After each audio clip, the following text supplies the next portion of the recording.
Bueno, egun ondan hori, behin arazotzu teknikoa konponduta, hasiera emongo dutzagu. Eta esaten, lehen hasi nazen esaten, hasi nazen moduan esaten, Alderdi Popularrak sasoian sartu eban galdera bat, baina akatz bategaitik esan sartu, konturatu ginean atzo galdera berbialdu geuntzuen, eta dagokion puntuan galdezkeetan jorratuko dugu, bale? Bueno, lehenengo puntuari ekingo deutzagu, 2008ko apirilaren 20an egindako bileraren akta onartzeko proposamena. Honen inguruan badago ezer, hau batez onartutzat emongo genduke. Onartuta. Hurrengo puntua, kulturretzea erakunde autonomoaren obligazioak ordaintzeko legezko epeak betetzari buruzko 2022 martxoa 31ko hiruhilekoen informazioaren barri emotea. Txostena deialdiagaz batera jaso dozue, eta txostenak esaten dagoen moduan, ordainketen 82,64 LGP barruan dago, EP barruan ordaindutako fakturen 89,30 erregistro dataren ondoreko 30 eguneko EPearen barruan onartu ziren, eta kulturretzearen ordaintzeko batazbesteko aldia, aztertutako aldian 16,47 eguneko izan da, 12,48, 8,51 urtarriotza eta martxoan urrenez urren. Eta 2022ko lehenengo hiruhileko ordaintzat batezbesteko aldia globala 12,55 egunekoa izan da. Gehienezko muga 30 egun dilera izanik. Beraz, hau izango litzateke informazioa lagurtuta, eta besterik ez badaukagu honen inguruan, urrengo puntura joango ginateke. Bale. Urrengo puntu izango litzateke, Getxoko 2021ko kulturretzearen urteko kontua udalari aurkeztea kontu orokorrean sartu da gian. Ikusten dozue euskera eta erderazkoan diferentzitsu bat dau, zenbaki akatza, idazterakoan, baina 21 da. Deialdiagaz batera txosten osoa jaso dozue, ez dakit honen inguruko galderarik daukazuen, edo dana dalakoa. Ez dago. Beraz, boskatu egin barko genduke udaleko kontuan sartu dagigun. Aldeko botuak, Eusko Alderdi Jeltzalea eta Alderdi Sozialista, abstentzioak, Alderdi Popularra, EH Bildu eta Elkarrekin Podemos. Beraz, udaletxerantza doa kontua. Eta urrengo puntua izango litzateke presidente handearen informazioa.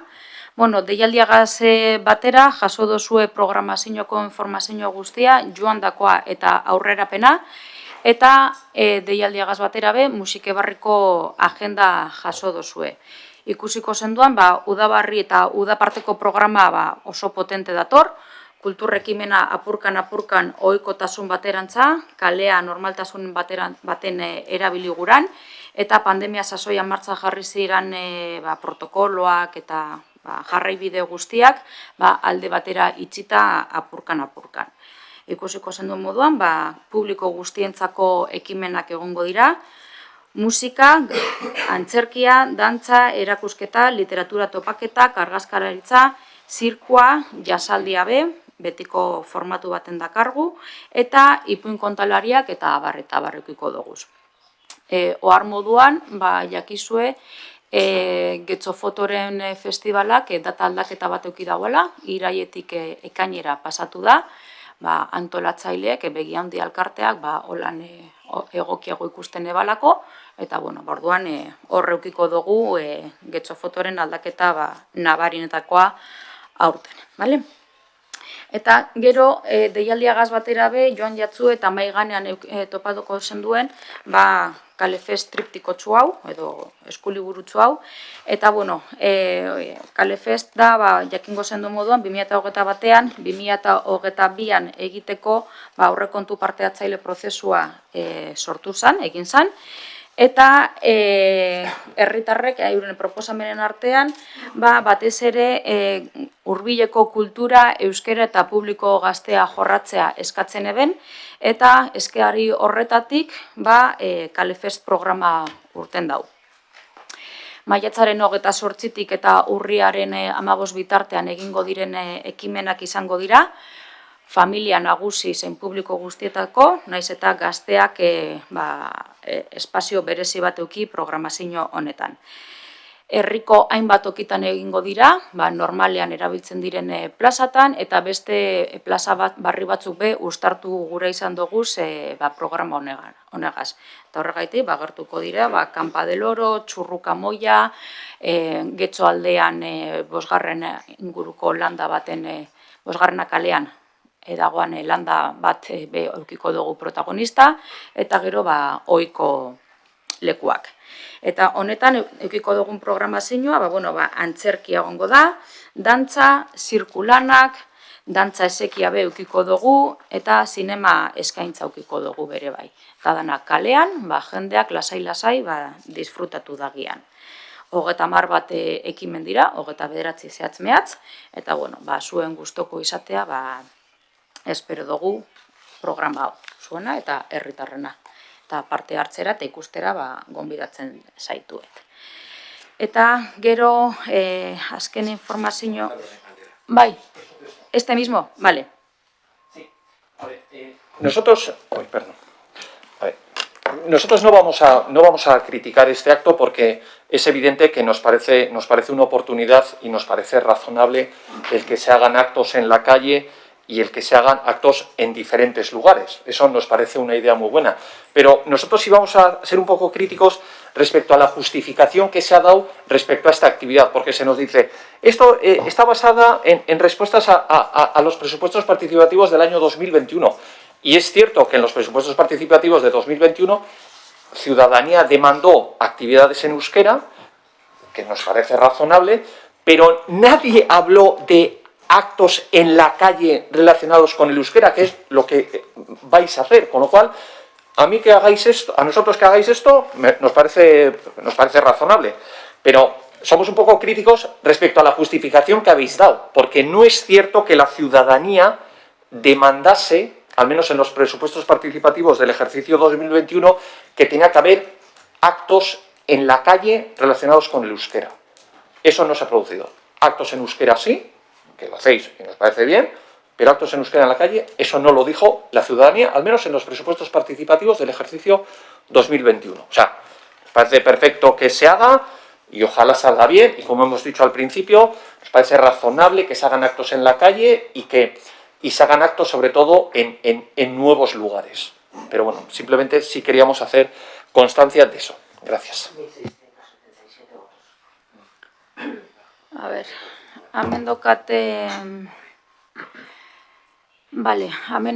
aurrekontu parte hartzailena, erderaz daukate hemen.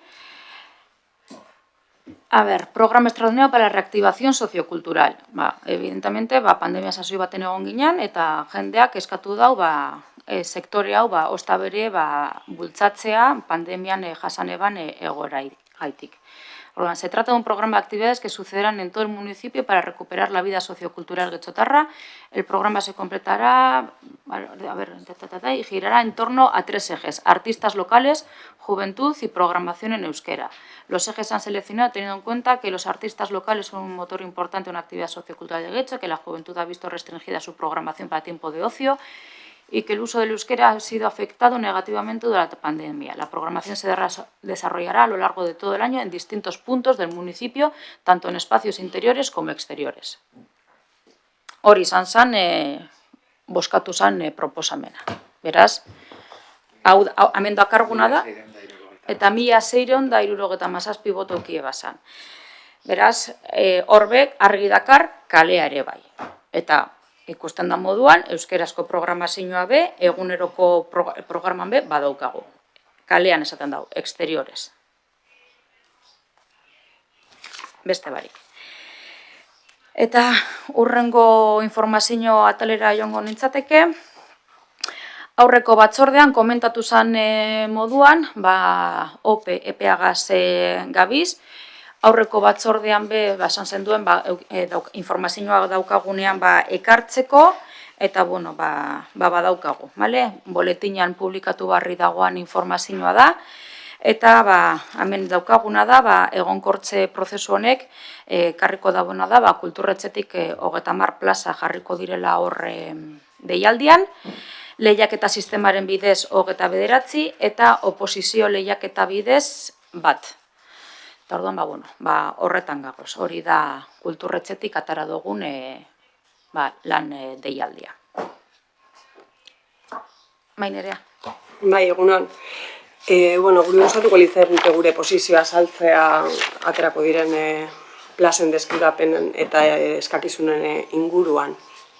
Azaldu duzuen bezala, plazen deskribapena azaltzen da Bizkaiko boletin ofizialean, eta plazen deskribapena begiratzen dugunean argi ikusten da, badirela 8 plaza guztira ez daukatenak hizkuntza eskakizunen derrigortasun datarik.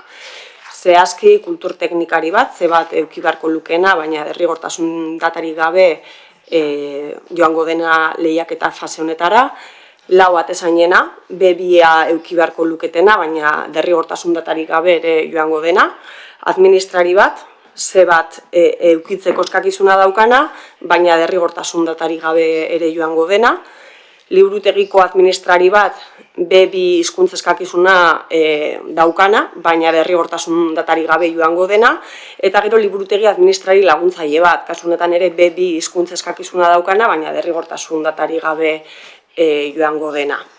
Gure ustez, egonkortze prozesuari dagokion lehiaketak helburu dauka langileen eskubidei erantzutea, eta horrela ulertzen dugu, Europatik eratorritako 20/2021 lege horren aplikazioa, baina, uste dugu ere lehiaketa sistema honek, nolabait beste urraketa bat betikotzen duela plazen eskaintza honekin. Eta bada, Euskaldunen hizkuntza eskakizunak, hizkuntza eskubideak. Guk uste dugu Artezkaritza Kontseilu honek aukera izan duela bi urraketekin edo behintzat lehiaketa lehiaketa sistema honekin bi urraketei erantzun ahal izatea, horretarako aukera izan du, baina kasu honetan langileen finkapenari edo dagokiona bakarrik erantzun dio edo bide eman dio horri, albidetu du langileen finkapena gertatzea, baina ez herritarren hizkuntza eskubideak bermatzea. Eta, guri larria iruditzen zaigu egoera alderdi horri dagokionez. Izan ere ezin dugu ahaztu, Euskal Autonomia Erkidegoan bi hizkuntza direla ofiziala, bat gutxitua eta bestea hegemonikoa, eta uste dugu lehiaketa prozesu sistema honen bidez gutxituari kalte nabarmena egiten zaiola eta gutxitu hori erabiltzen duen orori. Izan ere, aurrez aurre eta hartu eman zuzenean egongo diren langileek ez dute inolako eskakizunik izango, derrigortasun datarik ez dagoelako, beraz ez dute legez inolako exigentziarik perfil hori, hizkuntza eskakizun hori izateko. Gure ustez, Euskara normalizatzeko administrazioek izandako tresna guztiak erabili, administrazioek eta kasu honetan Artezkaritza Kontseilu honek erabili behar ditu tresna guztiak, eta kasu honetan muzin egiten zaie tresna horiei, eta normalizazioaren alde egiten ez dugunean, argi daukagu normalizazioaren, Euskararen normalizazioaren kontra egiten dugula. Eta hor berriz ere kaltetuak dira hiztun komunitate gutxitu bat, eta uste dugu, lanpostu hauen hizkuntza eskakizuna ez bermatzea derrigortasun datarik gabe aurkeztea edo bideratzea, normalizazioaren kontra egiten duela. Eta, gure posizioa, gure posizio politikoa utzi nahi dugu hemen ere bai, uste dugulako importantea dela, garrantzitsua dela, urraketa horri ere, ditugun tresnen, bitartekoen bitartez, konpontzea edo erantzun bat ematea. Eskerrik asko iritziagaitik, ados egon naiteke, baina lege hau egonkortze lege bat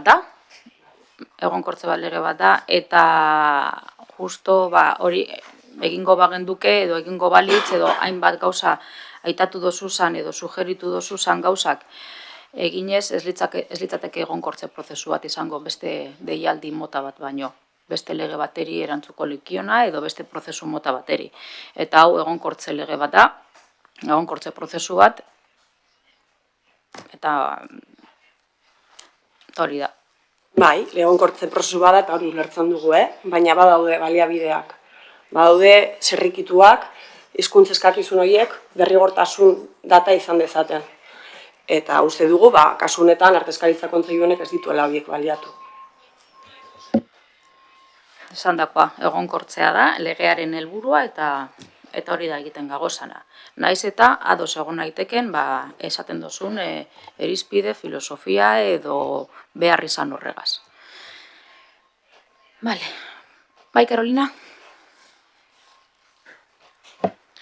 Bueno, en la pasada Junta Rectora nos comentasteis que, que se había llegado a un acuerdo con los sindicatos, que había habido unanimidad en ese sentido y que nos ibais a pasar las listas de las propuestas tanto del gobierno, del equipo de gobierno, como de los sindicatos. Hemos visto que nos habéis pasado la lista de las plazas que se van a estabilizar, pero la pregunta sería dirigida a pesar de que sé que hubo negociación y que llegaseis a la unanimidad, ¿hubo alguna plaza o alguna propuesta de los sindicatos que se quedara por fuera?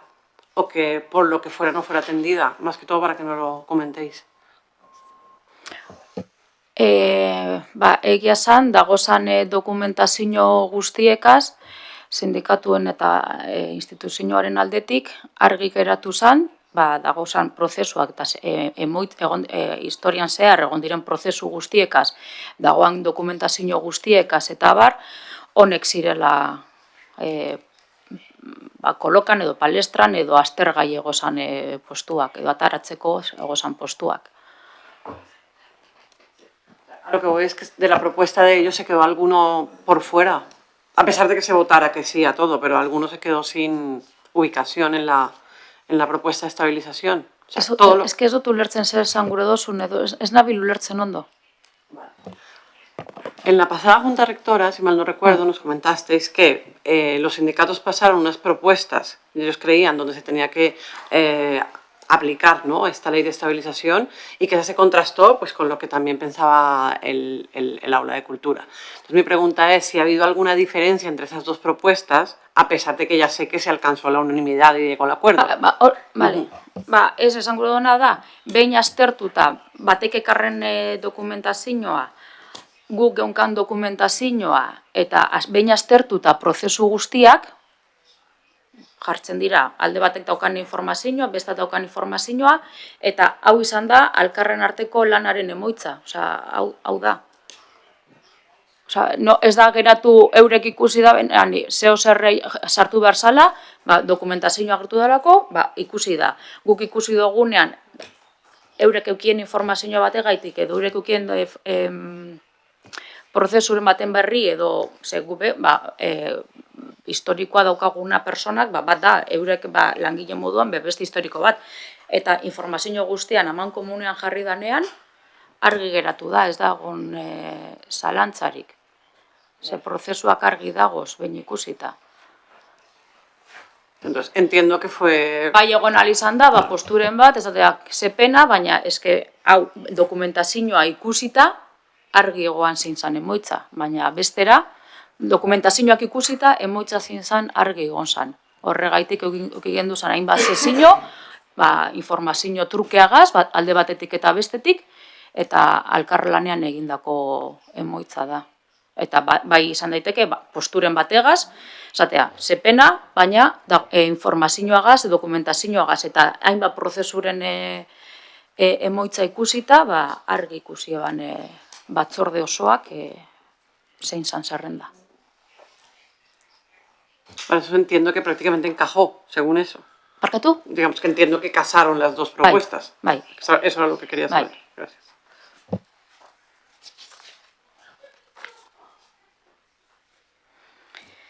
Bale.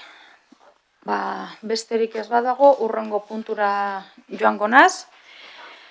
Eta izango litzeteke galdezkeak eta hemen jorratuko genduke Alderdi Popularrak egindako galdera. Nok irakurriko dau, nok ingo dau? Bai.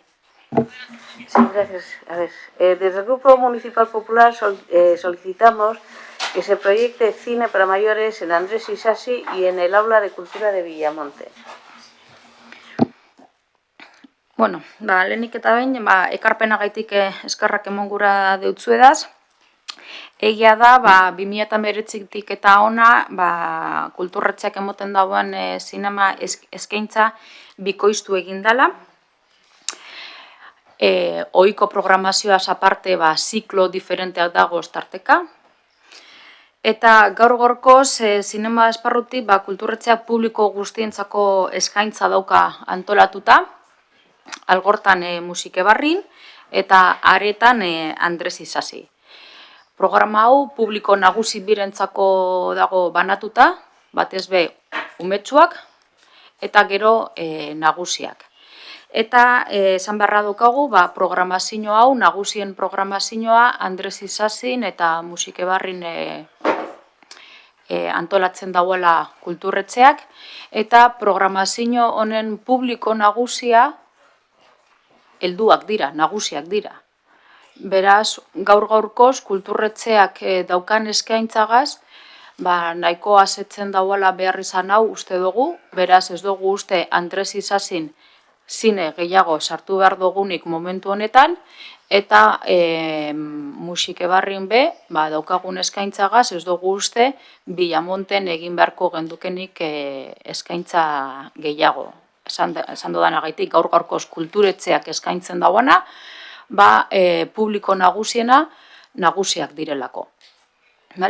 Besteak beste, gero be, udaleko beste arlo batek, egia esan be, beste ziklo bat dauka, beren beregi nagusientzako egiten dauana RKN. Beraz, uste dut, udala zinemaldetik, parte horretatik, nahiko programazioa garrantzitsua daukala, esan ari izango geunke. Sí, yo me refería, bueno, el Partido Popular se refería a que hemos visto que en la RKE hay una oferta muy importante y además que gusta mucho porque acude muchísima gente a estas proyecciones. En cambio, proyecciones de tipo versión original subtitulada, que pueden ser las que se ofrecen en Andres Isasi, pues no va tanta gente.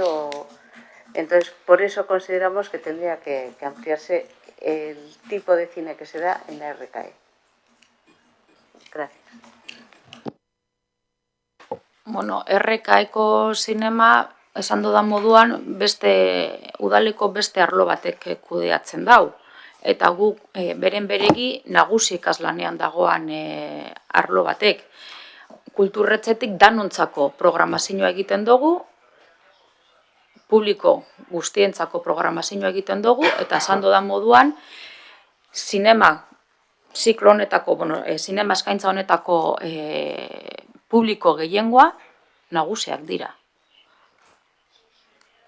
Kulturretxetik be, beste genero batzuk, beste zinema egiteko era batzuk be uztartu behar doguz, eta horretan gagoz, alde batetik RKetik egiten da bena udaleko arlo batetik, eta gero gurea eta orekak mantentzen doguz. Nagusiak be, egon aldira interesatuta beste era baten egindako zinema batetan, eta beste programa bat, beste hildo batetan, eta hildo bat arlo batek jorratzen dau, eta beste hildoa beste esparru batetik. Baina azkenean publikoa, naiz eta persona berberak ez izan, erantzuna bai emoten deutze, kolektibo edo adintarte antzeko baten egon daiteken publikoari.